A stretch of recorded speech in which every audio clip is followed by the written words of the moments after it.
ଭାବନ୍ତୁ ଏମିତି ଜାଗା ଯେଉଁଠି ଆପଣଙ୍କୁ ଜିଅନ୍ତା ପୋତି ଦିଆଯାଏ। ହଁ, ଏମିତିଆ ଜାଗା ହେଉଛି କଳାପାଣି। ଭାରତର ସବୁଠୁ ମାନେ ଅତ୍ୟନ୍ତ ଭୟଙ୍କର ଜାଗା।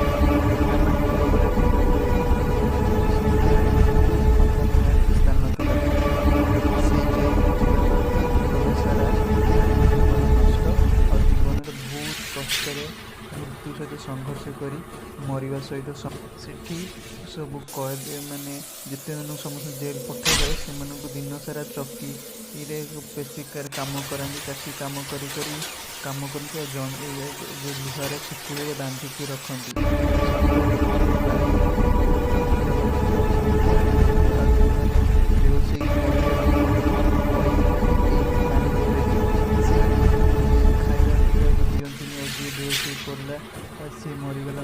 ଆଉ ଯିଏ ବେହୋସ ନ ହେଇକି ସେମିତି ଚକି ପେଶିକି ମରିଲାନି, ତାକୁ ପୁରା ସେଇଠି ଗୋଟେ ମାନେ ଖମ୍ବରେ ଭିତରେ ବାନ୍ଧିକି ତାକୁ ପୁରା ଚାବୁକରେ ବାଡ଼େଇ ପୁରା ରକ୍ତାକ୍ତ କରିଦିଅନ୍ତି। ସେଇଠି କିଛି ମାନେ ପୋଖରୀ ରୁହେ, ଗୋଟେ ପୋଖରୀ ଭିତରେ 10 ବର୍ଷ 15 ବର୍ଷ ପୁରା କାହା ସହିତ ମିଶିବାକୁ ଦିଅନ୍ତିନି, ସେଇଠି ରଖାଯାଏ। ଆଉ ଯେଉଁମାନେ ଏଇଟା ସହି ନ ପାରନ୍ତି, ସେମାନେ ନିଜ ବେକରେ ଫାଶୀ ଲଗେଇକି ମରିଯାଆନ୍ତି। ଆଉ ବହୁତ ଲୋକ ମାନେ ପୁରା ପାଗଳ ବି ହେଇଯାଆନ୍ତି। ଏଇଟା ହେଉଛି ସବୁଠୁ ସେଠି ସେଇ ସମୟରେ କଷ୍ଟକର ମୃତ୍ୟୁ ହୁଏ।